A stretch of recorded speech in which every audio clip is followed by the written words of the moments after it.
Students, welcome to GDC e tutor. आज हम बात करेंगे फार्माकोलॉजी सब्जेक्ट्स से रिलेटेड एमसीक्यूज के बारे में और डिस्कस करेंगे उसके पहला जो हमारा जनरल फार्माकोलॉजी है, यानी कि हमारा क्या रूट ऑफ एडमिनिस्ट्रेशन है ड्रग का, डिफिनीशंस लाइक बायोअवेलेबिलिटी क्या है, वॉल्यूम ऑफ डिस्ट्रीब्यूशन, और हमारे जो एमसीक्यू है लाइक एंजाइम इनहिबिटर, इन सारे टॉपिक से रिलेटेड एमसीक्यूज के बारे में बात करेंगे। जैसा कि अभी डिप्लोमा के भी एग्जाम स्टार्ट हो गए हैं, तो हमारा जो इससे आपको हेल्प मिलेगी, जो भी हमारा डिप्लोमा के एग्जाम में कोलॉजी से रिलेटेड क्वेश्चंस आने वाले हैं। तो हम स्टार्ट करने वाले हैं अपना टॉपिक फार्माकोलॉजी, जनरल फार्माकोलॉजी। तो पहला क्वेश्चन है हमारा ऑर्फन ड्रग इज। तो जो बात करते हैं क्या है ऑर्फन ड्रग इज, तो ऑप्शन है हमारे ए वेरी चीप ड्रग, मतलब बहुत ही सस्ती ड्रग है, ठीक है। A drug which has no therapeutic use, अब ऐसी ड्रग जिसका कोई थेरापुटिक यूज नहीं है, मतलब कि उसकी कोई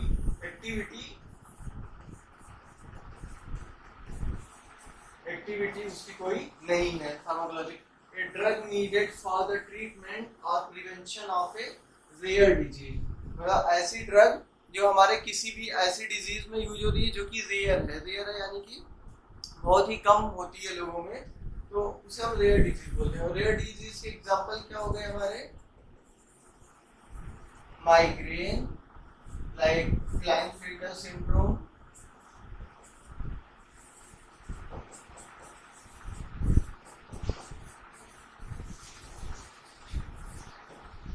और सारे हमारे लाइक एरिथ्रोब्लास्टोसिस फेटालिस हुआ, फियोक्रोमोसाइटोमा हुआ, ये क्या है tumour in adrenal medulla, pheochromocytoma को बोलते हैं। और एरिथ्रोब्लास्टोसिस फेटालिस क्या होता है, फीटस में जो हमारा बेबी रहता है उस केस में जो आरएच फैक्टर से रिलेटेड डिफॉर्मिटीज आती है उसे हम बोलते हैं एरिथ्रोब्लास्टोसिस फेटालिस। बहुत ज़्यादा उस पर डीप में नहीं जाते हैं, हम केवल रेयर डिजीज की बात करते हैं।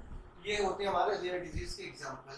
ए drug which act on orphanian receptor, तो यहाँ पे हमारा करेक्ट आंसर क्या होगा, a drug needed for treatment और प्रिवेंशन ऑफ रेयर डिजीज, मतलब कि ऑर्फन ड्रग्स हमारी क्या होती हैं जो कि किसी भी तरीके के हमारे रेयर डिजीज को ट्रीट करने के लिए यूज होती है, तो उसे हम बोलते हैं क्या ऑर्फन ड्रग्स। करेक्ट आंसर है हमारा C, a drug needed for treatment और prevention of a rare disease. Next question पे आते हैं, drug administered through the following route is most likely to subjected first pass metabolism। यहाँ पे हमारा क्या क्वेश्चन पूछ रहा है कि कौन सा ऐसा रूट है जिसमें क्या है कि हमारा क्या फर्स्ट पास मेटाबॉलिज्म ज्यादा से ज्यादा होगा। तो फर्स्ट पास मेटाबॉलिज्म होता क्या है, फर्स्ट पास मेटाबॉलिज्म सबसे पहले क्या हुआ कि हमने किसी भी पर्सन ने कोई अगर दवा ली तो सबसे पहले क्या ओरल कैविटी में गई दवा, ओरल कैविटी के बाद दवा जो हुई पर्सन के क्या हुआ फूड पाइप के थ्रू जीआईटी में गई। ओके, जीआईटी के बाद ये एक रॉ डायग्राम है जिसे हम समझने की कोशिश करते हैं कि यहाँ पहले क्या हुआ, ओरली लिया दवा, देन उसके बाद दवा क्या होगी जी फूड पाइप के थ्रू जाएगी, डिसइंटीग्रेट होगी, डिसोल्यूट हमारा जो जीआईटी में होगी, उसके बाद क्या होगा जीआईटी में हमारी क्या अटैच होती है hepatic portal veins. Hepatic portal veins क्या होती है, जो भी हम फूड या फिर कोई भी हम ले रहे हैं इंग्रेडिएंट, तो क्या होता है जो हमारे हिपैटिक पोर्टल वेन्स होती है वो वहां से एब्जॉर्ब करके ब्लड के थ्रू एब्जॉर्ब होगी चीजें और लीवर को जाएंगी, और लीवर में जाएंगी वहां क्या होगा उसका मेटाबॉलिज्म होगा, एब्जॉर्प्शन ब्लड के थ्रू होगा, देन उसका मेटाबॉलिज्म होगा, फिर उसके बाद वो through out the blood circulation वो डिस्ट्रीब्यूट होगी।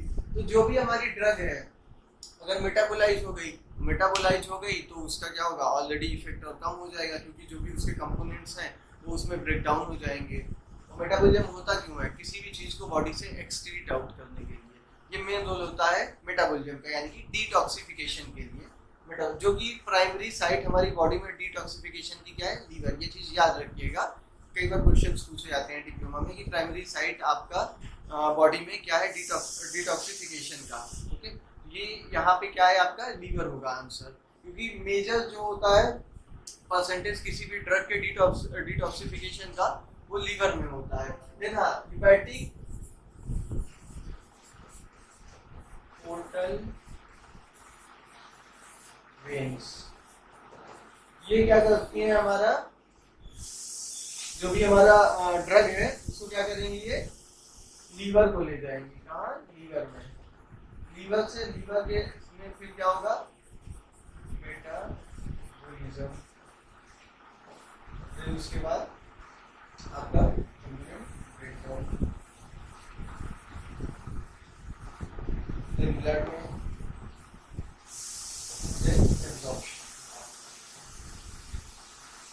तो इसमें से कौन सी हमारी ड्रग है जो मोस्ट सबसे ज्यादा हेपेटिक पोर्टल वेन्स या फिर हेपेटिक फर्स्ट पार्ट्स मेटाबॉलिज्म के थ्रू जाती है और ज्यादातर उसका परसेंटेज मेटाबॉलिज्म के अंडर को जाता है। तो ऑप्शन है हमारे ओरल, मतलब ओरल रूट, यानी कि जो हम डायरेक्टली माउथ के थ्रू दवा ले रहे हैं वो ओरल रूट। फिर सबलिंगुअल, सबलिंगुअल क्या होता है, बिलो द टंग। आप देखेंगे कभी भी जीभ के नीचे, आपके जीभ के नीचे वॉयलेट, डार्क वॉयलेट कलर की पतली पतली कैपिलरीज होती हैं। तो वो क्या होता है, वहां से कोई भी ड्रग हम क्या करते हैं, सबलिंगुअली रख के, सबलिंगुअल वहां पे रखा तो वहां पे क्या होता है कि ड्रग डिफ्यूज आउट होती है, कहाँ, ब्लड में, सबलिंगुअल।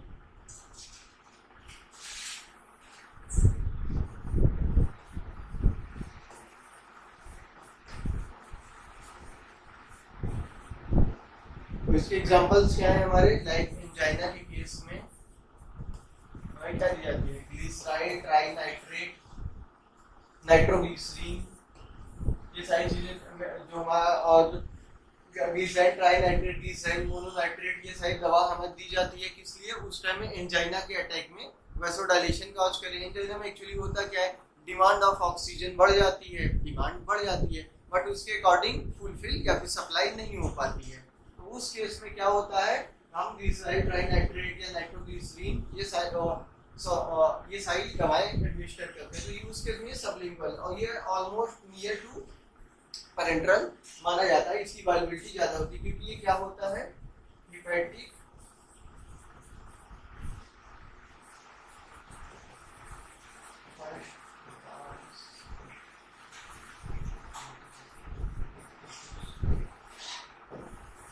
इसके अंडर को नहीं जाता। अगर कोई भी दवा हम सबलिंगुअली ले रहे हैं, बिलो द टंग हम ले रहे हैं, तो वो क्या होगा, हेपेटिक फर्स्ट पास मेटाबॉलिज्म के थ्रू नहीं जाएगा, यानी कि लीवर बाईपास होता है। क्या होता है, लीवर बाईपास। बाईपास आप सोचोगे मतलब लीवर से गुजरे बिना, लीवर से गुजरे बिना, तो उस कंडीशन में क्या होगा, इसका मेटाबॉलिज्म नहीं होगा। नेक्स्ट आते हैं सबक्यूटेनियस। सबक्यूटेनियस, हमारी जो क्यूटेनियस लेयर होती है स्किन में, उसके जस्ट बिलो सबक्यूटेनियस हम अगर क्या कर रहे हैं, इंजेक्ट कर रहे हैं, तो वो हमारा first pass metabolism. Last one is rectal. तो हम, हमारा करेक्ट आंसर यहाँ पे क्या होगा, हमारा करेक्ट आंसर यहाँ पे होगा ओरल। ओरल जो हमारा रूट होता है, मैक्सिमम क्या होता है इसमें, जो हमारा फर्स्ट पास मेटाबॉलिज्म है, ये ओरल रूट के थ्रू सबसे ज्यादा होता है, क्योंकि ओरली लिया दवा, उसके बाद कहाँ गया ये, जीआईटी, जीआईटी के बाद कहाँ, लीवर में, हेपेटिक पोर्टल वेन्स के थ्रू, हेपेटिक पोर्टल वेन्स के थ्रू लीवर में, वहाँ पे क्या होगा, इसका मेटाबॉलिज्म हो जाता है। तो उस केस में हमारे यहाँ पे करेक्ट आंसर होगा ओरल, क्योंकि जो भी हमारी ओरल ड्रग्स होती हैं, मैक्सिमम एक्सटेंट ऑफ मेटाबॉलिज्म, सबसे ज्यादा मेटाबॉलिज्म ओरल रूट के थ्रू होता है। तो नेक्स्ट क्वेश्चन पे आते हैं। In addiction to slow intravenous infusion, slow IV infusion, which of the following route administration allow for titration of dose of a drug with the response? कहने का मतलब क्या है कि जो हमारा IV होता है वो हमारा स्लो इन्फ्यूजन दे रहे हैं, तो लाइक IV हमारी इसमें और कौन सा रूट है जो जिसमें हम क्या कर सकते हैं, डोज टाइट्रेशन कर सकते हैं। तो एग्जांपल जो हमारे ऑप्शंस हैं यहाँ पे, पहला क्या है, सबलिंगुअल। सबलिंगुअल में क्या होता है, कोई भी हमने सपोज 10 mg की दवा ली, बिलो दी टंग रखा, जीभ के नीचे रखा, सबलिंगुअली रखा, वो एब्जॉर्ब हो गई। अब अगर तुरंत हमें रिलीफ मिल रहा है और हम चाहें उस 10 mg से 5 ही mg का हमें एक्शन मिले, तो ऐसा पॉसिबल नहीं है, क्योंकि एक बार वो ड्रग हमारी डिफ्यूज हो गई, सिस्टमिक सर्कुलेशन में आ गई, तो क्या होगा, उसके एक्शन को रोका नहीं जा सकता। तो यहाँ पे ये हमारा करेक्ट आंसर नहीं होगा। देन हमारा क्या है, ट्रांसडर्मल।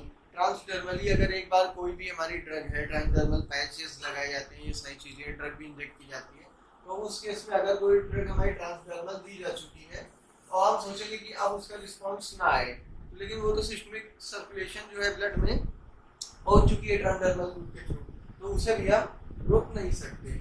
फिर आता है हमारा nasal insufflation. Nasal insufflation like जो हम नेजल रूट के थ्रू डायरेक्ट हम इनहेल करें। देन हमारा इनहेलेशन आता है। इनहेलेशन में हमारा क्या होता है, लाइक आप देखेंगे अस्थमा के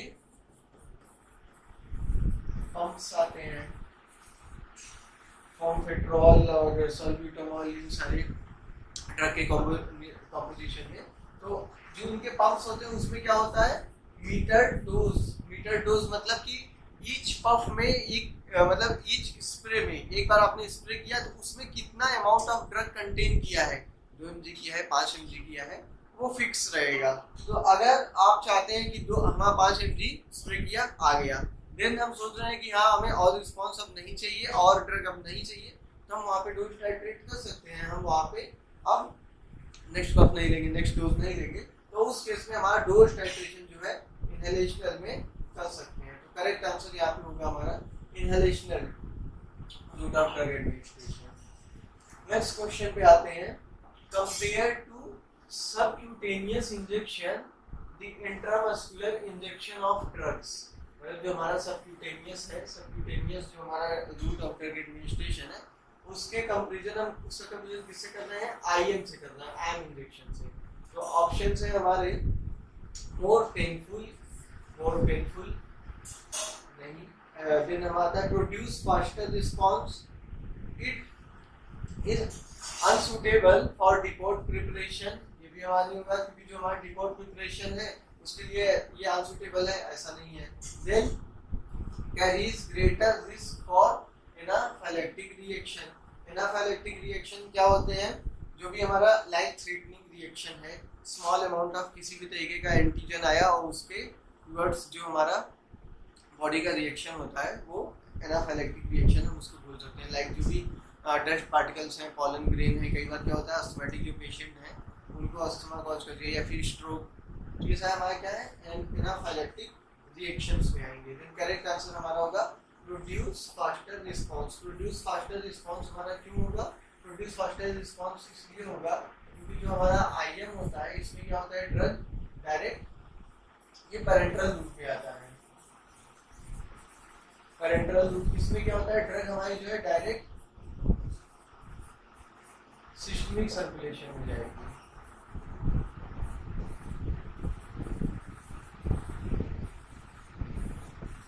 तो उस केस में हम देखेंगे इसका जो हमारा आईएम है, आईएम रूट इंट्रामस्कुलर जो रूट है, इसका जो रिस्पांस होगा वो ज्यादा होगा किसके कंपैरिजन में, सबक्यूटेनियस इंजेक्शन के। यहाँ पे करेक्ट आंसर इसलिए हमारा होगा प्रोड्यूस फास्टर रिस्पांस, यानी कि जो हमारे IM route of drug administration है वो फास्टर रिस्पांस शो करते हैं as compare to subcutaneous. Next question पे हम आते हैं, select the route of administration which carry the highest risk of adversely affecting vital function. मतलब कि कौन सा हमारा रूट ऑफ ड्रग एडमिनिस्ट्रेशन है कि सपोज अगर हमने कोई दवा बाय मिस्टेक अगर गलत हो गई या फिर कॉन्ट्राइंडिकेटेड कोई दवा हमने साथ में दे दी, तो कौन सा रूट ऑफ ड्रग एडमिनिस्ट्रेशन है जिसमें सबसे पहले एडवर्स इफेक्ट, जो भी हमारा एडवर्स इफेक्ट है उसमें क्या है, वाइटल फंक्शंस में सबसे पहले होगा या फिर हाईएस्ट रिस्क पे होगा, मतलब सबसे ज्यादा रिस्पांस आएगा, तुरंत सडन इफेक्ट आएगा। ऑप्शन है हमारे इंट्राआर्टेरियल, intrathecal, intravenous and intramuscular.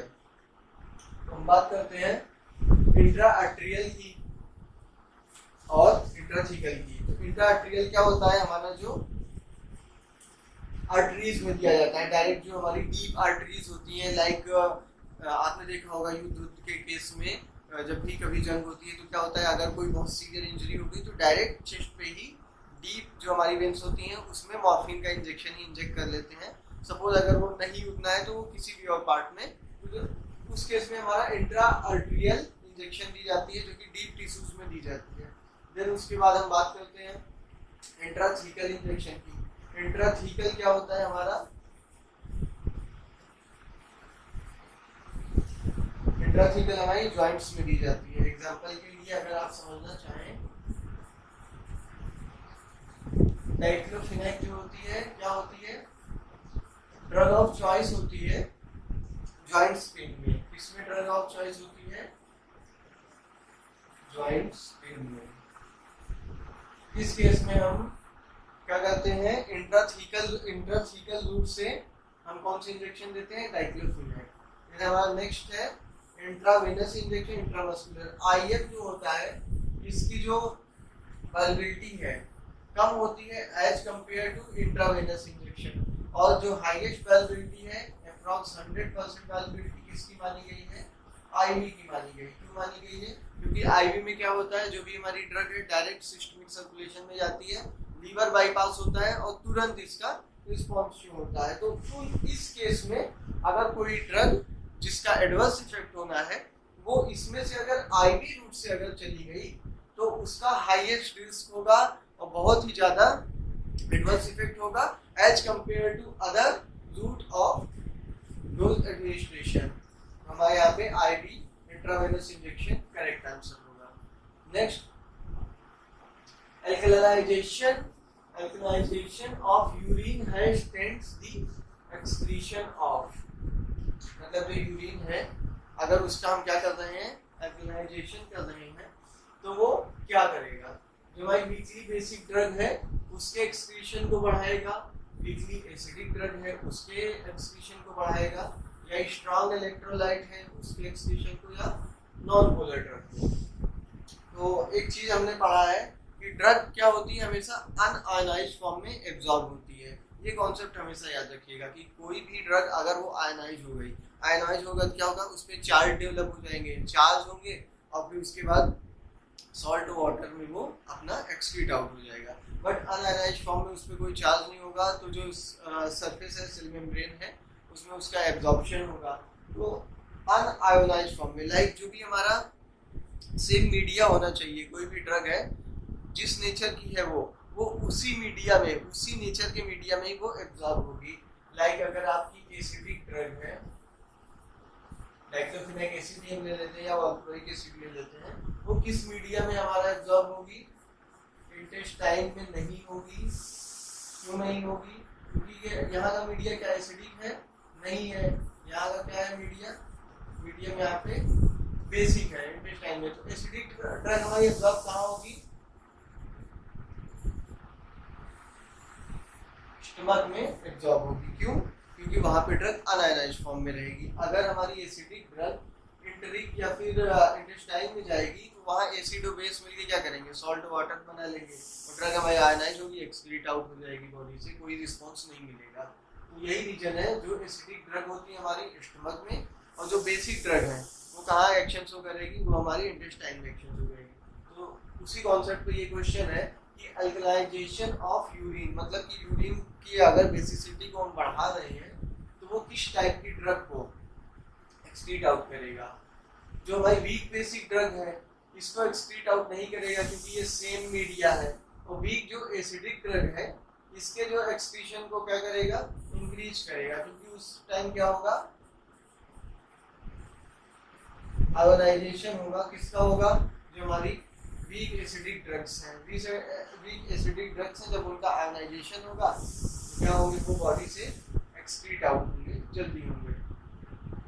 Next question पे आते हैं। Majority of drug causes biological membrane primarily by, मतलब majority of drug cross biological membrane primarily by, मतलब जितनी भी हमारी, मतलब मेजॉरिटी के केस में 99% जो हमारी ड्रग है इसमें से किस रूट के थ्रू क्या करती हैं, जो हमारी मेम्ब्रेन्स हैं उसको पेनिट्रेट करती हैं, उसको क्रॉस करती हैं। ऑप्शंस हैं हमारे passive diffusion, facilitated diffusion, active transport, pinocytosis. सबसे पहले हम बात करते हैं पैसिव डिफ्यूजन। तो पैसिव डिफ्यूजन क्या है हमारा, हायर कंसंट्रेशन से लो कंसंट्रेशन, उस केस में हमारा क्या होता है, डिफ्यूजन। फिर हम फैसिलिटेटेड डिफ्यूजन, फैसिलिटेटेड डिफ्यूजन में क्या होता है, कोई हमारा सपोज कोई भी इंग्रेडिएंट है या फिर कोई भी चैनल है जो कि, या फिर कोई भी प्रोटीन है जो फैसिलिटेट कर रही है किसमें, मेम्ब्रेन को परमिएबल कर देना, मेम्ब्रेन को क्रॉस करने में, मेम्ब्रेन को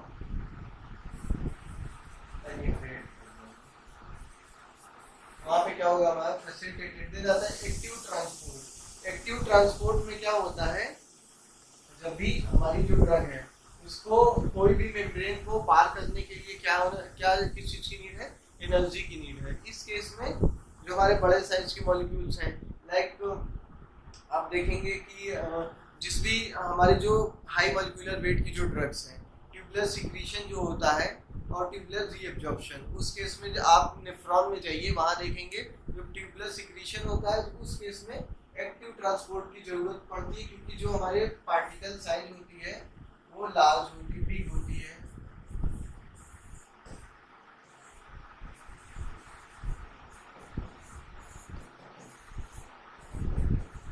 ड्रग की जो पार्टिकल साइज है क्या होती है, बड़ी होती है। उस केस में एक्टिव ट्रांसपोर्ट या फिर उस केस में एक्टिव ट्रांसपोर्ट में हमें जरूरत किस चीज की पड़ती है, एक्टिव ट्रांसपोर्ट में हमें जरूरत पड़ती है ATP, adenosine triphosphate energy molecules. ये क्या करते हैं, एक्टिव ट्रांसपोर्ट में एनर्जी प्रोवाइड करते हैं। तो ये क्वेश्चन बहुत पूछा जाता है कि which of the following method of transportation of drug molecule needs energy, इसमें से कौन सा आपका ट्रांसपोर्टेशन का मेथड है जिसमें एनर्जी ऊर्जा की आवश्यकता होती है। तो वहां पे आपका करेक्ट आंसर होगा एक्टिव ट्रांसपोर्ट। देन पिनोसाइटोसिस, आपने पढ़ा होगा पिनोसाइटोसिस या फिर फैगोसाइटोसिस। इसमें क्या होता है कि मतलब स्मॉल स्मॉल ड्रॉपलेट्स होते हैं, उसको चारों तरफ से क्या हुआ, लाइक ये ड्रॉपलेट्स है, कोई पार्टिकल गया यहाँ पे हमारा, उसको चारों ओर से कवर किया और अपने में ही डिसॉल्व कर लिया, मिक्स कर लिया। पिनोसाइटोसिस आप अमीबा में देखेंगे, अमीबा में फैगोसाइटोसिस के थ्रू जो भी उसका ईटिंग होता है वो सारी चीजें फैगोसाइटोसिस के थ्रू होती है। यहाँ पे करेक्ट आंसर होगा हमारा पैसिव डिफ्यूजन। अप्रॉक्सीमेटली 99% जो होती है, जितनी भी हमारी ड्रग होती है वो पैसिव डिफ्यूजन के थ्रू मेम्ब्रेन को क्रॉस करती है, मेम्ब्रेन को पेनिट्रेट करती है। यहाँ पे करेक्ट आंसर है हमारा पैसिव डिफ्यूजन। नेक्स्ट क्वेश्चन पे आते हैं, diffusion of drug across cell membrane. Diffusion of drug across cell membrane किस फैक्टर पे हमारा डिपेंड करता है, it dependent upon metabolic activity of the cell. जो भी हमारी सेल की मेटाबॉलिक एक्टिविटी है क्या उस पर डिफ्यूजन हमारा डिपेंड करता है। Is competitively inhibited by chemically related drug, जो भी हमारे केमिकली रिलेटेड ड्रग है उनसे क्या हमारा जो होता है ये ड्रग का डिफ्यूजन वो उस पर डिपेंड करता है। Is affected by extent of ionisation of drug molecule, और लास्ट है एग्जिबिट सैचुरेशन काइनेटिक्स। यहाँ पे हमारा क्या होगा, diffusion of drug across the cell membrane. किसी भी सेल मेम्ब्रेन में अगर ड्रग को क्या करना है, डिफ्यूज करना है, तो सबसे पहले क्या होना चाहिए, अनआयोनाइज्ड फॉर्म में होना चाहिए। क्या ड्रग हमारी अनआयोनाइज्ड फॉर्म में होनी चाहिए ड्रग। तो उस केस में हम क्या देखेंगे, extent of ionisation of drug molecule, मतलब जो हमारा ड्रग मॉलिक्यूल है उसका आयोनाइजेशन किस एक्सटेंट में हुआ है, कितना परसेंट हुआ है। वो अगर अनआयोनाइज्ड फॉर्म में है तो वो क्या होगा, तो वो हमारा डिफ्यूज होगा अक्रॉस द सेल मेम्ब्रेन। अगर वो आयोनाइज्ड है, चार्ज डेवलप हो जाएगा तो सेल उसको पेनिट्रेट करने नहीं देगी इनसाइड। यहाँ पे हमारा करेक्ट आंसर होगा affected by extent of ionisation of drug molecule. Next question पे आते हैं, which of the following is a weakly acidic drug. इसमें से कौन सी हमारी ड्रग है, तो क्या है, वीक एसिडिक ड्रग है। ड्रग हमारी दो टाइप की होती है, वीक एसिड या वीक बेस। और हाँ, ड्रग कभी भी हमारी स्ट्रॉन्ग एसिड या स्ट्रॉन्ग बेस नहीं होगी, क्योंकि अगर स्ट्रॉन्ग एसिड या फिर स्ट्रॉन्ग बेस होगी तो क्या कहेगी, वो जो भी हमारी मेम्ब्रेन्स हैं, सेल्स हैं, उसको क्या कहेगा, डैमेज कर देगा। देन हम बात करते हैं कि इसमें से हमारी वीकली एसिडिक ड्रग कौन सी है। एग्जांपल है हमारे atropine sulphate, atropine, chloroquine phosphate, chloroquine जो हमारी एंटी मलेरियल ड्रग है। इफेड्रिन हाइड्रोक्लोराइड, इफेड्रिन हमारी किसमें होती है,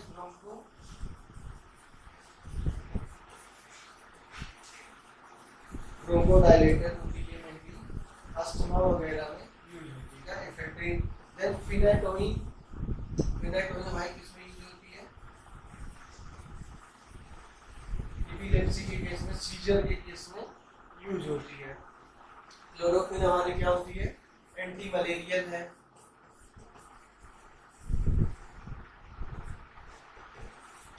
क्लोरोक्विन से एक क्वेश्चन बहुत इंपॉर्टेंट याद आया है, वो मैं बताता हूँ आपको। क्लोरोक्विन जो हमारी ड्रग होती है, इसका जो वॉल्यूम ऑफ डिस्ट्रीब्यूशन होता है, वीडी जिसको बोलते हैं, वो हाईएस्ट होता है। हाईएस्ट होता है 1300 लीटर होता है।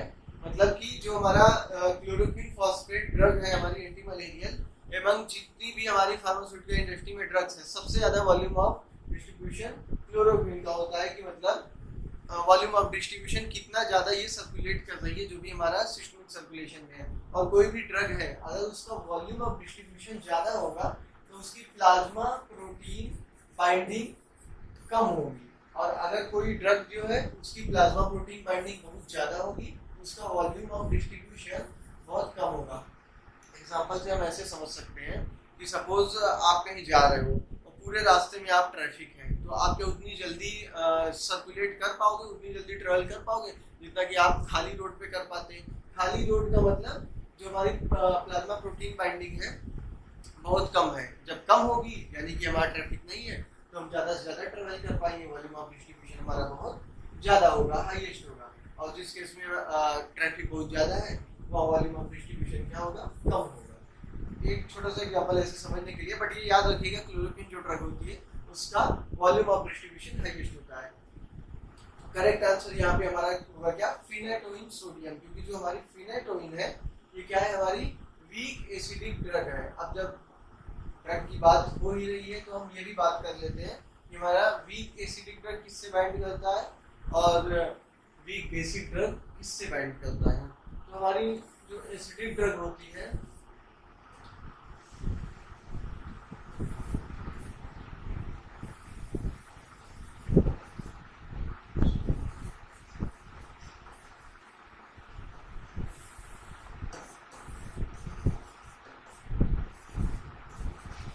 और जो बेसिक ड्रग होती है वो बाइंड करती है अल्फा 1 एसिड ग्लाइकोप्रोटीन से। यानी कि जो भी ड्रग हमारी एसिडिक इन नेचर है वो हमारी किससे बाइंड करती है, ग्लोबुलिन से, और जो बेसिक ड्रग है वो हमारी बाइंड करती है अल्फा 1 एसिड ग्लाइकोप्रोटीन से। ये भी याद रखिएगा, इस पे भी क्वेश्चन पूछे जाते हैं। The most important factor which govern diffusion of drug across capillary other than those in the brain। मतलब क्वेश्चन हमारा ये पूछ रहा है कि इसमें से कौन सा हमारा मोस्ट इंपॉर्टेंट फैक्टर है जो अदर देन जो भी ब्रेन की कैपिलरीज हैं उसमें जो हमारा डिफ्यूजन के पैरामीटर हैं उनका क्या है यहाँ पे। ठीक है, तो क्या पैरामीटर, तो यहाँ पे पहला है हमारा option blood flow through the capillary, मतलब जो भी हमारा ब्लड फ्लो है उसका कैपिलरी के थ्रू ब्लड फ्लो क्या है। दूसरा है lipid solubility of the drug, मतलब कि जो पर्टिकुलर हमारी ड्रग है वो कितनी लिपिड सॉल्युबल है। Third one pKa value of the drug, and last one is the pH of the medium. तो यहाँ पे हमारे क्वेश्चन ने पूछा है कि most important factor which govern diffusion of the drug across capillary other than those in the brain. मतलब यहाँ पे हम ब्रेन की कैपिलरीज की बात नहीं करेंगे, मतलब अदर दोज जो भी हमारे ब्रेन के एक्सेप्ट हैं, जो भी हमारी कैपिलरीज हैं, वहां पे हमारे क्या parameter, blood flow through the capillary, lipid solubility. अगर हम ब्रेन की बात करते हैं तो किसी भी ड्रग को पर्टिकुलर पेनिट्रेट करने के लिए ब्रेन की जो भी कैपिलरीज हैं लिपोफिलिसिटी उसमें होनी चाहिए। नेक्स्ट आता है pKa value of the drug, particular pKa value हमारी ड्रग की वो अफेक्ट करती है कहाँ, जब भी हमारा ट्रिपल B क्रॉस होना होता है। ट्रिपल B हमारा क्या होता है, ब्लड ब्रेन बैरियर, जो कि मेन एस्ट्रोसाइट सेल्स जो होती हैं उससे, और जो हमारे टाइट जंक्शंस होते हैं इंडोथीलियल सेल्स के, उससे मिलके बना होता है। नेक्स्ट है हमारा pH of the medium, medium का जो pH है, तो यहाँ पे हमारा करेक्ट आंसर होगा blood flow through the capillary, यानी कि जो भी हमारा अदर देन जो ब्रेन की कैपिलरीज हैं, ब्रेन की कैपिलरीज के अलावा जो भी हमारी कैपिलरीज हैं उसमें हमारा ब्लड फ्लो क्या है, तो वो हमारा यहाँ पे करेक्ट आंसर होगा। नेक्स्ट क्वेश्चन पे आते हैं, active transport of a substance across biological membrane has the following characteristic except. Question हमारे यहाँ ये पूछ रहा है कि जो भी हमारा एक्टिव ट्रांसपोर्ट के थ्रू जो भी सब्सटेंस हमारे बायोलॉजिकल मेम्ब्रेन के थ्रू पेनिट्रेट कर रहे हैं, तो उसमें से कौन सा कैरेक्टरिस्टिक्स यहाँ पे फॉलो नहीं करेगा वो। तो सबसे पहले हम बात करते हैं एक्टिव ट्रांसपोर्ट की। एक्टिव ट्रांसपोर्ट में हमारा क्या होता है, एटीपी यानी कि एनर्जी की रिक्वायरमेंट होती है, लाइक हमारा जो ट्यूबुलर सिक्रीशन होता है उस केस में क्या होता है कि जो पर्टिकुलर हमारे बड़े मॉलिक्यूल्स हैं ड्रग के, उसको क्या होता है एक्सक्रीट आउट कराने में वहां पे एनर्जी की नीड होती है। तो यहाँ पे ऑप्शन है हमारे इट इज स्पेसिफिक, ठीक है, specific, it is pH dependent, it is saturable, यानी कि सैचुरेबल कहने का मतलब कि अगर हमारा पर्टिकुलर कोई एंजाइम है उस पे हमारे इतने सबस्ट्रेट 6 सबस्ट्रेट हैं जो बाइंड हो सकते हैं, अगर 6 से ज्यादा होते हैं तो वो कंडीशन क्या होगी, सैचुरेशन आ गई कहाँ की, मतलब एंजाइम की, यहाँ पे जो पर्टिकुलर इतने सबस्ट्रेट हैं ये बाइंड हो चुके हैं, अब अदर नहीं हो सकते, जबकि पर्टिकुलर जब तक कि वो साइट वो खाली ना हो। तो और जो एंजाइम ये सबस्ट्रेट है इसका कंसंट्रेशन या इसका जो नंबर है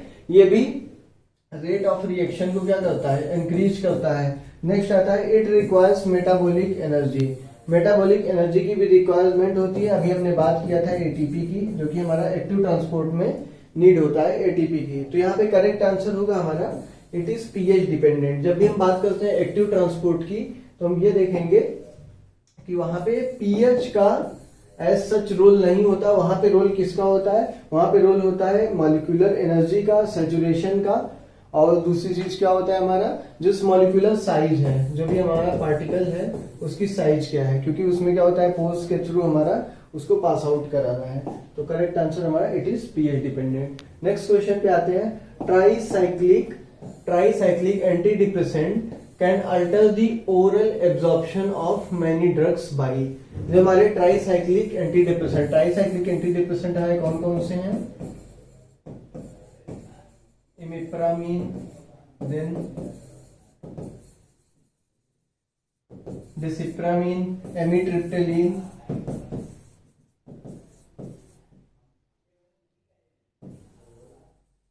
ये सारे हमारे क्या है ट्राईसाइक्लिक एंटी डिप्रेसेंट है। तो ये हमारा क्या ऑप्शन हमारा क्या कह रहा है कि हमारा क्वेश्चन क्या कह रहा है, ट्राईसाइक्लिक एंटी डिप्रेसेंट जो भी है हमारे एब्जॉर्प्शन में, ओरल जो एब्जॉर्प्शन होता है उसमें कौन सा अल्टरेशन कॉज करते हैं। तो ऑप्शन है हमारे complexing with the other drug in the intestinal lumen, यानी कि जो भी हमारी अदर ड्रग इंटेस्टाइनल ल्यूमेन में हमारी प्रेजेंट है उसके साथ क्या करेंगे, कॉम्प्लेक्स फॉर्म करेंगे, पहला। सेकेंड वन अल्टरिंग गट मोटेलिटी।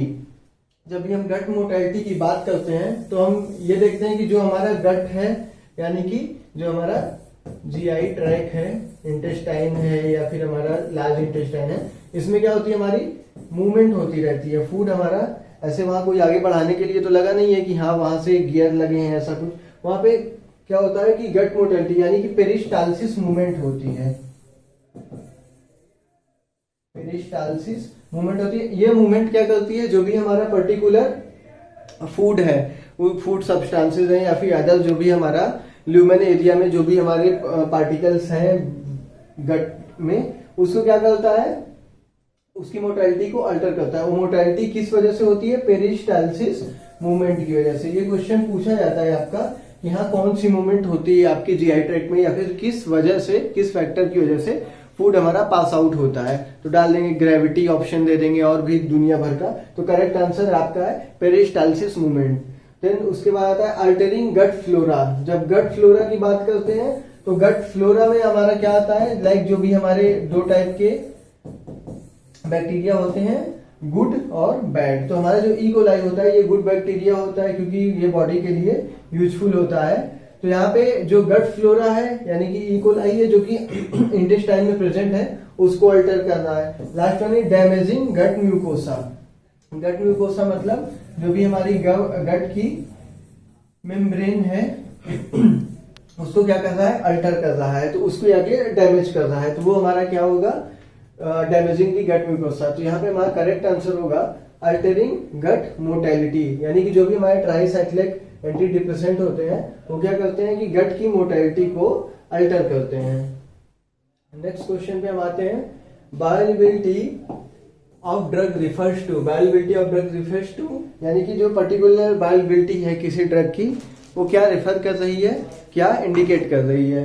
तो बायोअवेलेबिलिटी क्या इंडिकेट करती है, percentage of administered dose that reaches systemic circulation in the unchanged form, then ratio of oral to parental dose, oral और हमारा आईवी या फिर कोई भी हमारी पेरेंटल डोज है आईएम है उसका क्या ratio, then ratio of orally administered drug that excreted in the faeces, यानी कि जो भी हमारा हमने ओरली ड्रग ली है ओरल रूट से उसका फीसेस में स्टूल्स में कितना परसेंटेज है, क्या उसका कंसंट्रेशन है, क्या रेशियो है।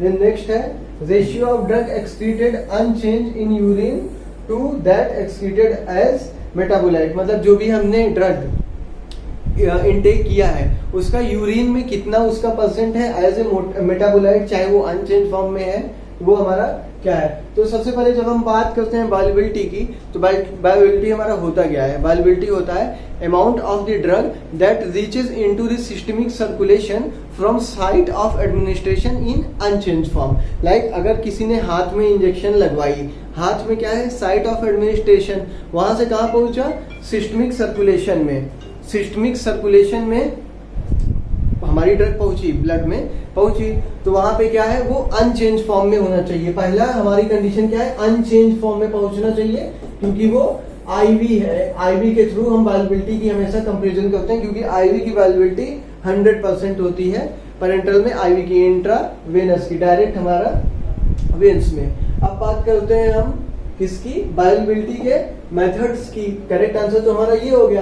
देन हम कुछ और बात करते हैं कि बायोअवेलेबिलिटी का मेथड क्या होता है। लाइक हमारा जो AUC होता है, AUC क्या होता है हमारा, area under the curve, area under the curve, ये मेथड होता है। सपोज ये हमारी कोई ड्रग है, उसका बॉडी में कंसंट्रेशन कुछ इस तरीके से है, तो ये पर्टिकुलर जो ये ग्राफ है, ये जो कवर किया हुआ है, यही है हमारा क्या, AUC, area under the curve. अब इसे हम कैलकुलेट कैसे करते हैं, उस मेथड का नाम है ट्रेपेजॉइडल मेथड। ये क्वेश्चन पूछा जाता है कि हाँ बायोअवेलेबिलिटी सबसे पहले हम कैसे मेजर करते हैं, एरिया अंडर द कर्व से। अब उसके बाद मेथड क्या है, मेथड है हमारा क्या है, मेथड हमारा ट्रेपेजॉइडल मेथड भी है, एरिया अंडर द कर्व भी है। तो ये चीज जरूर याद रखिएगा, क्योंकि ये डिप्लोमा, ग्रेजुएट, इवन जीपैट तक में भी ये क्वेश्चन पूछा गया है। तो आपका आंसर क्या है, trapezoidal method and area under the curve. Next हमारा आंसर क्या है, percentage of administered dose that reaches into the systemic circulation in unchanged form from site of administration. Next question पे हम आते हैं, bioavailability differences among oral formulation of a drug are most likely to occur if the drug, bioavailability differences among oral formulation of a drug are most likely occur if the drug, जो भी हमारी drug है, oral drug है, उसकी bioavailability most जो हमारा changes आता है उसका किस वजह से आता है। तो ऑप्शंस है हमारे, अगर ये फ्रीली वाटर सोल्यूबल है, देन या फिर इट इज इनकम्प्लीटली एब्जॉर्ब, जो भी हमारा ओरल अगर हम ले रहे हैं तो क्या होगा, फ्रीली वाटर सोल्यूबल होगा। उसकी बायोअवेलेबिलिटी में डिफरेंस किस वजह से आता है, फ्रीली वाटर सोल्यूबल की वजह से, इनकम्प्लीट एब्जॉर्प्शन की वजह से। इनकम्प्लीट अगर एब्जॉर्ब हो, both B and C are same, ये दोनों सेम हमारे ऑप्शन है।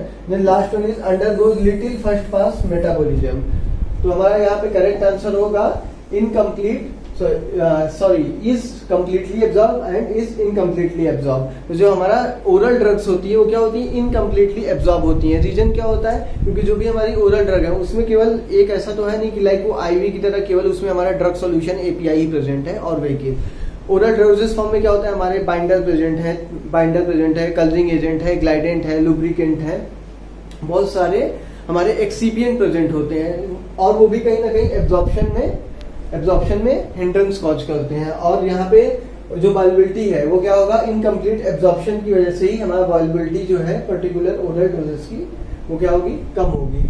नेक्स्ट क्वेश्चन पे आते हैं, the most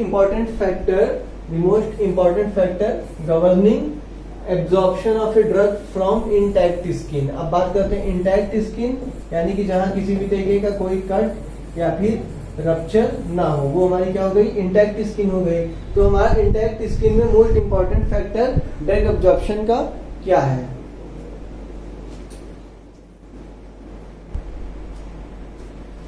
molecular weight options हमारे क्या है? Molecular weight of the drug, यानी कि जो भी हम टॉपिकली अप्लाई कर रहे हैं ड्रग, उसका मॉलिक्यूलर वेट। अब एग्जांपल के लिए हम देखेंगे जो भी हमारी कॉर्टिकोस्टेरॉइड्स होते हैं उसके क्या होते हैं, मॉलिक्यूलर वेट हमारे क्या होते हैं, हाई होते हैं। बट फिर भी वो क्या होता है, स्किन में पेनिट्रेट करता है इंटैक्ट स्किन में, ड्यू टू हेल्प ऑफ जो भी हमारे ऑइंटमेंट बेस है उसकी वजह से। नेक्स्ट हमारा क्या है, साइट ऑफ एप्लीकेशन। जो भी हमारा साइट है, लाइक हमारे जो भी स्किन के हर एक पार्ट की जो भी थिकनेस है स्किन की वो सेम तो है नहीं, पैर में अलग है, हमारे हाथ पे अलग है, तो वो सारी चीजें। Then lipid solubility of the drug, कोई भी ड्रग हमारी जितनी लिपिड सॉल्युबल रहेगी उसका उतना अच्छा पेनिट्रेशन होगा, क्योंकि जो हमारी स्किन है फॉस्फो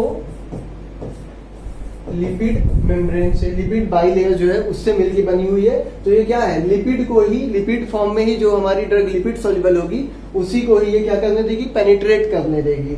नेक्स्ट है हमारा nature of the base use in the formulation. जो भी हमारा ऑइंटमेंट फॉर्म में या फिर जो भी हमारी ड्रग है स्किन पे हमारी अप्लाई करनी है, उसका जो बेस है, ऑइंटमेंट बेस, चाहे वो हमारा पेट्रोलेटम हुआ, सॉफ्ट पैराफिन, हार्ड पैराफिन, वूल, लैनोलिन, तो वो हमारा जो है ऑइंटमेंट बेस वो किस नेचर का है। तो इसमें से हमारा कौन सा ऐसा है, ऐसे मतलब पैरामीटर है जो इंटैक्ट स्किन पे हम हमारे ड्रग के एब्जॉर्प्शन को डिपेंड करता है। तो वहां पे हमारा करेक्ट आंसर होगा lipid solubility of the drug. क्यों होगा, क्योंकि हमने पहले ही डिस्कस किया जो भी हमारी ड्रग जितनी भी लिपिड सॉल्युबल होगी उसका उतना अच्छा एब्जॉर्प्शन होगा स्किन के थ्रू। नेक्स्ट क्वेश्चन पे आते हैं, the following attribute of a drug tends to reduce the volume of distribution. इसमें से कौन सा हमारा ऐसा पैरामीटर है जो किसी भी ड्रग के volume of distribution, decrease volume of distribution को इंडिकेट करता है। पहले हम बात करते हैं वॉल्यूम ऑफ डिस्ट्रीब्यूशन होता क्या है। जो भी हमारी कोई ड्रग है, हमने जब भी उसको सिस्टमिक सर्कुलेशन में इंजेक्ट किया तो थ्रू आउट द उसका बॉडी में कितना डिस्ट्रीब्यूशन है, वो कितनी इजीली डिस्ट्रीब्यूट हो रही है, वो हमारा पर्टिकुलर क्या होता है, वॉल्यूम ऑफ डिस्ट्रीब्यूशन। अब एक कोरिलेशन होता है हमारा वॉल्यूम ऑफ डिस्ट्रीब्यूशन का प्लाज्मा प्रोटीन बाइंडिंग से।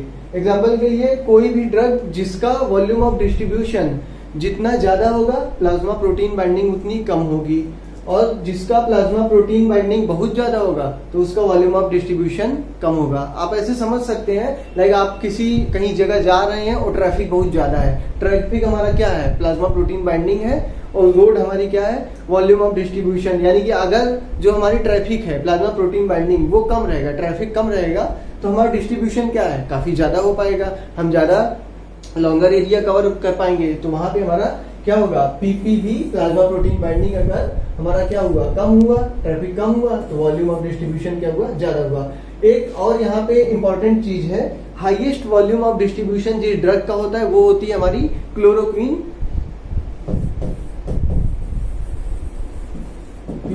और इसका वॉल्यूम ऑफ डिस्ट्रीब्यूशन होता है 1300 लीटर पर केजी। यानी कि आप ये क्वेश्चन जीपैट में भी आ चुका है और फार्मासिस्ट में भी ये क्वेश्चन पूछा जा चुका है। तो जो भी हमारी क्लोरोक्विन ड्रग है इसका वॉल्यूम ऑफ डिस्ट्रीब्यूशन क्या है, हाईएस्ट है। तो हम पॉइंट्स पे आते हैं, हाई लिपिड सॉल्युबिलिटी, यानी कि कोई ड्रग है उसकी लिपिड सॉल्युबिलिटी बहुत ज्यादा हाई है तो वो उसका वॉल्यूम ऑफ डिस्ट्रीब्यूशन कम होगा। नेक्स्ट आता है low ionisation at physiological pH value. अगर किसी के हमारी ड्रग का आयोनाइजेशन फिजियोलॉजिकल पीएच पे कम है तो उस केस में जो हमारा वॉल्यूम ऑफ डिस्ट्रीब्यूशन कम होगा। आयोनाइजेशन मेनली हमारा जो हेल्प करता है उसके एब्जॉर्प्शन के केस में हम उसकी बात करते हैं, क्योंकि कोई भी ड्रग अगर हमारी अनआयोनाइज्ड फॉर्म में है तभी एब्जॉर्ब होगी जब वो अनआयोनाइज्ड फॉर्म में है। अगर जैसे ही वो आयोनाइज हुई तो उसके ऊपर चार्ज डेवलप हो गया, अब जब उसके ऊपर चार्ज आ गया तो स्किन उसको एब्जॉर्ब नहीं होने देगी। और आयोनाइजेशन होने के बाद क्या होगा, लाइक अगर हमारी एसिडिक ड्रग है वो बेसिक मीडियम में गई, आयोनाइज होगी, उस सॉल्ट वाटर में वो कन्वर्ट होकर बॉडी से एक्सक्रीट आउट हो जाएगी। तो ये भी आंसर हमारा नहीं होगा। नेक्स्ट है high plasma protein binding and high tissue binding. तो हमारी जो प्लाज्मा प्रोटीन्स होती हैं, प्लाज्मा प्रोटीन जो होती हैं उससे जितनी भी ज्यादा बाइंडिंग होगी, जितनी ज्यादा हमारी ड्रग की बाइंडिंग होगी, क्या होगा, उसका वॉल्यूम ऑफ डिस्ट्रीब्यूशन वीडी उतना ही कम होगा। तो करेक्ट आंसर यहाँ पे क्या होगा, हाई प्लाज्मा प्रोटीन बाइंडिंग, यानी कि जो भी हमारा वॉल्यूम ऑफ डिस्ट्रीब्यूशन है किसी भी ड्रग का वो उतना ही कम होगा जितनी ज्यादा उसकी प्लाज्मा प्रोटीन बाइंडिंग हाई होगी। नेक्स्ट क्वेश्चन पे आते हैं हम। Marked redistribution is a feature of, यानी कि जो हमारा मार्क्ड रीडिस्ट्रीब्यूशन है, रीडिस्ट्रीब्यूशन मतलब लाइक हमने एक बार दवा खाई, वो बॉडी में हमारी क्या हुआ, डिसइंटीग्रेशन हुआ, डिसोल्यूशन हुआ, देन उसके बाद एब्जॉर्प्शन हुआ, ब्लड सर्कुलेशन में पहुंची दवा, then throughout the body blood के साथ क्या हुई, डिस्ट्रीब्यूट हुई। लेकिन एक बार डिस्ट्रीब्यूट हुई, फिर उसके बाद दोबारा वो एक्सक्रीट आउट होने की बजाय वो फिर से रीडिस्ट्रीब्यूट हो रही है, फिर से हमारी डिस्ट्रीब्यूट हो रही है, वो हमारा मार्क्ड रीडिस्ट्रीब्यूशन है। तो ये फीचर है किस टाइप की ड्रग का, हमारा क्या है, हाईली लिपिड सॉल्युबल ड्रग। जो हमारी ड्रग्स हैं बहुत ज्यादा जो हाईली लिपिड सॉल्युबल है उन सारी ड्रग्स में, poorly lipid soluble drugs, depot preparation, या high plasma protein bound drugs.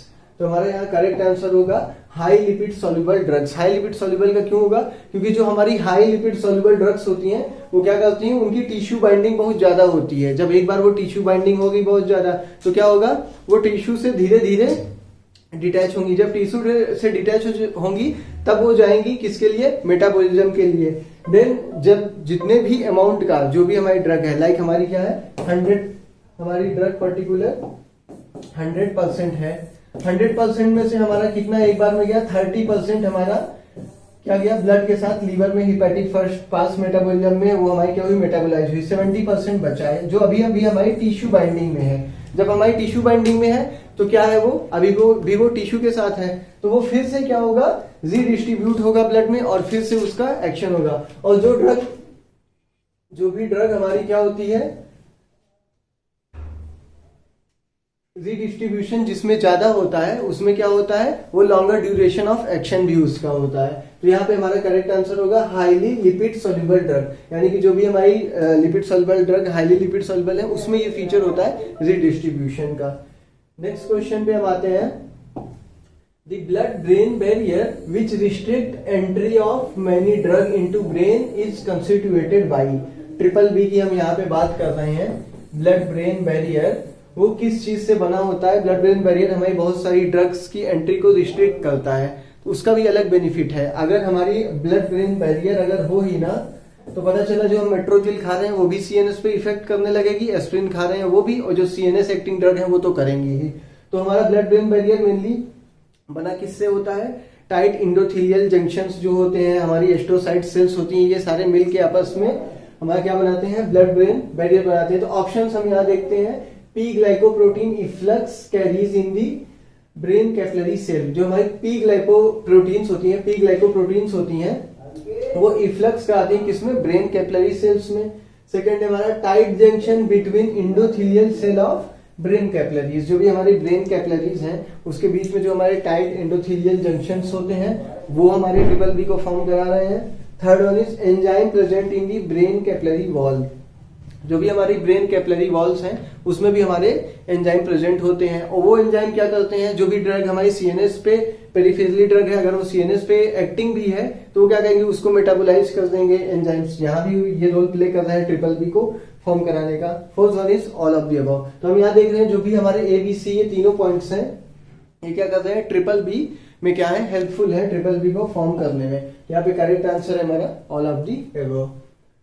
Next question पे आते हैं, which of the following is not true of the blood brain barrier। इसमें से कौन सा हमारा पॉइंट है जो कि ब्लड ब्रेन बैरियर के रिगार्डिंग ट्रू नहीं है। तो फर्स्ट क्वेश्चन आता है हमारा A, it is constituted by tight junction between the endothelial cell of a brain capillaries and the glial tissue. ये हमारा सही है क्योंकि जो हमारे ब्लड ट्रिपल बी का जो भी हमारा कंपोजिशन है उसमें क्या होता है, टाइट जंक्शंस होते हैं हमारे इंडोथीलियल सेल्स और ब्रेन कैपिलरीज और ग्लियल टिश्यूज के बीच में। It allow passage of lipid soluble drug into the brain. Triple B ही हमारा जो भी हमारी लिपिड सॉल्युबल ड्रग है उनको पैसेज यानी कि रूट प्रोवाइड करता है हमारे सीएनएस पे, हमारे ब्रेन पे जो भी है पेनिट्रेशन करने के लिए। तो ये भी सही है। देन हम आते हैं, it limits entry of highly ionised drug into the brain. हमने पहले भी बात की थी, जो भी हमारी ड्रग है अगर हाईली आयोनाइज्ड है तो वो हमारी एब्जॉर्ब नहीं होंगी। और यहाँ पे भी क्या है, जो भी हमारी हाईली आयोनाइज्ड ड्रग है ट्रिपल बी, उसको भी पेनिट्रेट नहीं करने देगी क्योंकि उस पर चार्ज डेवलप हो गया है और वो अनआयोनाइज्ड फॉर्म में नहीं है। देन फोर्थ है हमारा, it regulate passage of substance from brain into blood. मतलब ट्रिपल बी क्या कर रहा है, यहाँ पे हमारा ब्रेन से ब्लड में जो भी हमारे कॉन्स्टिट्यूएंट है उसको जाने के लिए पैसेज बना रहा है, तो ये हमारा गलत होगा, ये हमारा आंसर नहीं है। तो यहाँ पे हमारा करेक्ट आंसर क्या होगा, D, it regulates passage of substance from blood into brain. Triple B होता है वो केवल सिलेक्टिव कंपोनेंट्स को ही ब्लड से ब्रेन में आने देता है, ना कि ये ब्रेन से ब्लड में जाने देगा। Then correct answer is D. Next question पे हम आते हैं, वीकली एसिडिक ड्रग्स। पहली बात तो ये है कि हमेशा दो ही फॉर्म में होगी, या तो वीक एसिडिक होगी या तो वीक बेस होगी।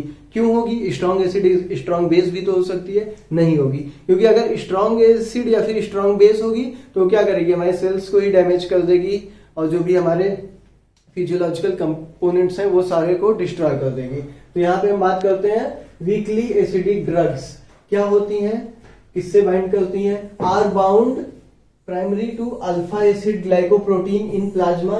यानी कि जो वीकली एसिडिक ड्रग है ये हमारे अल्फा 1 एसिड ग्लाइकोप्रोटीन जो कि प्लाज्मा में होती है उनसे बाइंड करती है।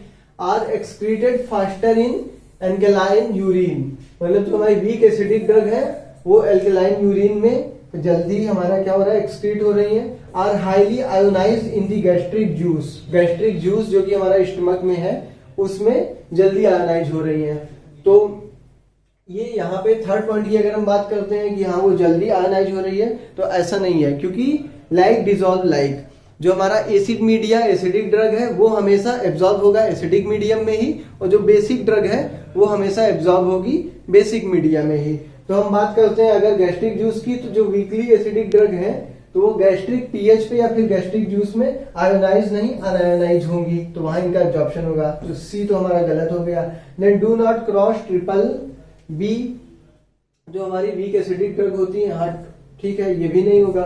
Then are excreted faster in alkaline urine and are bound primary. Acidic drug जो होती है वो हमारी किससे बाइंड करती है, ग्लोबुलिन से, और जो हमारी बेसिक ड्रग होती है वो हमारी बाइंड करती है अल्फा 1 एसिड ग्लाइकोप्रोटीन से। ये चीज, इस पे भी क्वेश्चन पूछा जाता है फार्मासिस्ट और डिप्लोमा में ऑब्जेक्टिव क्वेश्चंस, या फिर आपके थ्योरेटिकल्स में भी 2 नंबर के क्वेश्चंस में पूछा जाता है कि हाँ हमारे which of acidic and basic drug bind to which kind of proteins. तो उसमें, तो उसके लिए आप जरूर ये याद रखिए कि एसिडिक ड्रग और बेसिक ड्रग किससे हमारी बाइंड हो रही है। देन हमारा आता है are excreted faster in the alkaline urine. मतलब कि जो हमारी वीक एसिडिक ड्रग है, वीकली एसिडिक ड्रग है, वो एल्कलाइन यूरिन में फास्टर उसका एक्सक्रीशन है, तो ये हमारा सही आंसर होगा। क्यों होगा, क्योंकि जो हमारी एसिडिक ड्रग है वो एल्कलाइन यूरिन में उसका आयोनाइजेशन होगा, क्योंकि वहां पे क्या है, एसिडिक मीडिया है, यहाँ क्या है, बेसिक मीडिया है। तो एसिड और बेस आपस में क्या है, सॉल्ट और वाटर बनाएंगे और एक्सक्रीशन जो हमारी ड्रग का होगा वो जल्दी होगा। तो करेक्ट आंसर यहाँ पे हमारा क्या है, B, are excreted faster in alkaline urine. Next question पे हम आते हैं, highly plasma protein binding. High plasma protein binding, जो भी प्लाज्मा प्रोटीन बाइंडिंग है उसका वॉल्यूम ऑफ डिस्ट्रीब्यूशन पे क्या इफेक्ट है, तो उसमें हम बात करेंगे। ये क्या करते हैं, increase volume of distribution of the drug. Second, facilitate glomerular filtration, किसी भी ड्रग के जो ग्लोमेरुलर फिल्ट्रेशन है उसको अफेक्ट करेंगे। या फिर minimise drug interaction. Last one, generally make the drug long acting. तो हमने अभी पहले भी डिस्कस किया था, कोई भी ड्रग अगर उसका क्या है, high plasma protein binding, plasma protein binding क्या है, बहुत ज्यादा हाई है, तो उस केस में उसका वॉल्यूम ऑफ डिस्ट्रीब्यूशन क्या होगा, कम होगा। क्योंकि अगर कोई भी ड्रग जिसका volume of plasma protein binding बहुत ज्यादा है, यानी कि वो ज्यादा से ज्यादा कंपोनेंट से बाइंड कर जाती है, तो वो ट्रेवल भी, सर्कुलेट भी बॉडी में कम से कम ही करेगी। तो इस केस में हमारा वॉल्यूम ऑफ डिस्ट्रीब्यूशन कम होगा। और यहाँ पे जो ड्रग, अगर वॉल्यूम ऑफ डिस्ट्रीब्यूशन कम होगा तो वो क्या होगी, लॉन्ग एक्टिंग होगी। लॉन्ग एक्टिंग क्यों होगी, क्योंकि वो रैपिड मेटाबॉलिज्म उसका नहीं होगा। तो करेक्ट आंसर यहाँ हमारा क्या होगा, D, generally makes the drug long acting. जो भी हमारी highly plasma protein binding drug होती है उनकी क्या होता है, ड्रग जो होती है लॉन्ग एक्टिंग होती है, तो उनका हाफ लाइफ भी उनकी ज्यादा होती है।